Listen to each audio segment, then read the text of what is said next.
चलिए अगला सवाल लेते हैं।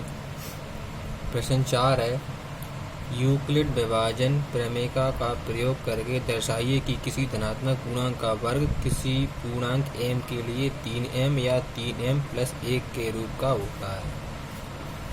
तो इसमें धनात्मक पूर्णांक का वर्ग बताना है कि वो m के लिए 3m या 3m प्लस 1 के रूप का होता है।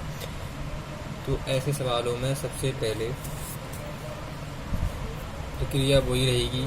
सबसे पहले लिखते हैं हल। चौथा सवाल है, और माना धनात्मक पूर्णांक a है। तो मान लेंगे धनात्मक पूर्णांक a है। अब भाजक लेंगे, तो सवाल में 3 है इसलिए भाजक 3 लेंगे। अब लगा देंगे यूक्लिड विभाजन एल्गोरिथम से या यूक्लिड विभाजन प्रमेय से। यूक्लिड विभाजन प्रमेय से। तो जब 3 का भाग a में देंगे तो कोई q शेषफल आएगा या कोई q भागफल आएगा, r शेषफल आएगा। तो r के संभव मान क्या होंगे? 0, 1, 2। समझ चुके हैं अपन, क्योंकि शेषफल का मान भाजक से छोटा होता है। 0, 1 या 2 ये r के संभव मान हो सकते हैं। तो सबसे पहले यूक्लिड विभाजन प्रमेय में लिखेंगे भाज्य बराबर भाजक गुणा भागफल धन शेषफल।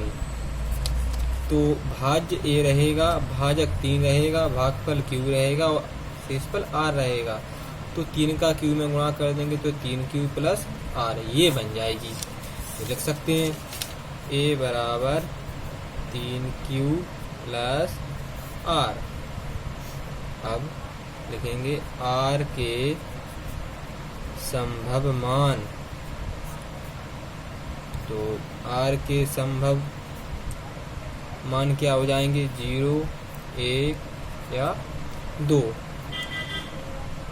क्योंकि अब सवाल में लिखा है किसी धनात्मक पूर्णांक का वर्ग, ये धनात्मक पूर्णांक a लिया है। अब इसका वर्ग करेंगे यानी दोनों पक्षों का वर्ग करेंगे।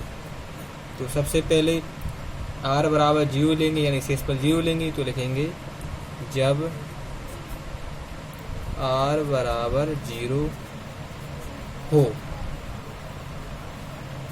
ये स्थिति 1 बन जाएगी।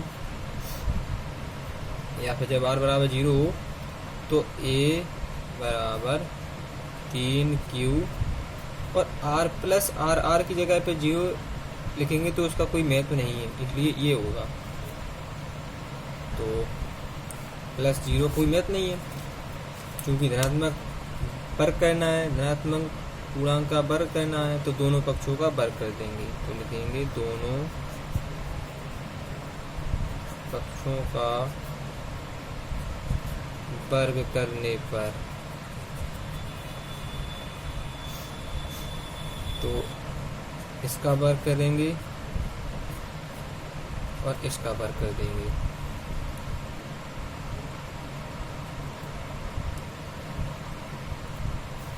तो a स्क्वायर 3q का वर्ग करेंगे। चलिए रब का समझते हैं।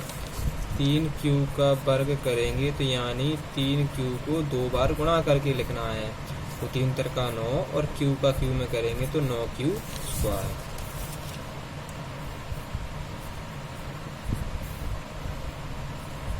आगे बढ़ते हैं। अब देखिए सवाल में दर्शाना है सबसे पहले 3m यानी 3 लाना है। तो इसमें से 3 बाहर निकाल लेंगे यानी 3 कॉमन ले लेंगे। तो इसमें से 3 कॉमन ले लेंगे तो अंदर बच जाएगा 3 और q स्क्वायर जैसे कि तैसे, क्योंकि 3 × 9 9q स्क्वायर। इसमें से 3 बाहर निकाले क्योंकि 3 सवाल में लेना है। तो अब a स्क्वायर बराबर 3। इस पूरे कोष्टक की जगह पर m लिख सकते हैं। तो यहाँ लिख देंगे m बराबर 3q², चूँकि m बराबर क्या लिया है 3q², क्योंकि 3m लेना है, यानी m का मान इसमें 3q² मान लिया गया है। तो 3 और ये पूरा मान m की जगह पर लिख दिया, ये m का मान ले लिया। ये स्थिति 1 हो गई। तो यहाँ पे स्थिति 1 लिख सकते हैं सबसे ऊपर।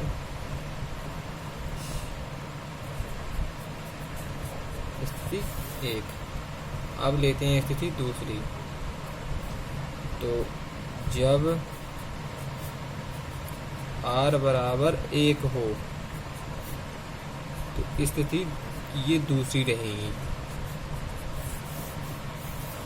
तो अब r बराबर क्या लेना है 1। तो ये a बराबर ये, अब r की जगह पे यहाँ पर 1 लिखना है।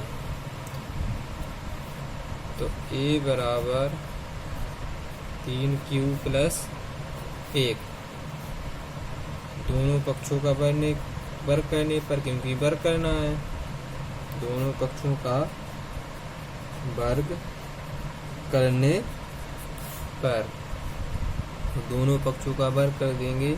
3q + 1, इसका भी वर्ग कर देंगे। तो 3q + 1 का वर्ग, इसको या तो इस ब्रैकेट को 2 घात है तो 2 बार लिख के गुणा भी कर सकते हैं, या फिर सर्वसमता लगा सकते हैं a + b पे होल स्क्वायर, a + b², या तो 2 बार ब्रैकेट करके भी लिख सकते हैं। और ब्रैकेट अगर सूत्र लगाएंगे तो सर्वसमता होती है a² 2ab + b²। तो a का मान 3q, b का मान 1, तो 3q² + 2 गुणा a का मान 3q और गुणा b का मान 1 और गुणा b की जगह पे 1। तो 3q को 2 बार गुणा करके लिखेंगे 3q गुणा 3q, तो 3 × 9 और q हो जाएगा q²। तो ये हो जाएंगे 9q² + 2 × 6q, 1 का वर्ग करेंगे तो 1 ही आएगा। ये सर्वसमता से हम लिख सकते हैं 9q²। तो यहाँ लिखेंगे 9q² + 6q + 1, तो 6q + 1, ये सर्वसमता से लिख दिया।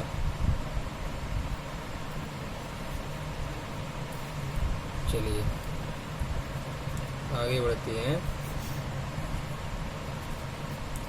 अब देखिए, तो इन दोनों में क्या कॉमन आ सकता है? 3 कॉमन आ सकता है, क्योंकि 3 इसमें भी है और इसमें भी है, q इसमें भी है और इसमें भी है। चूँकि सवाल में ये पहली शर्त 3m, ये अपन पहली शर्त में निकाल चुके हैं। अब ये वाली शर्त निकालना है 3m + 1, 1 तो है, 3 लाना है।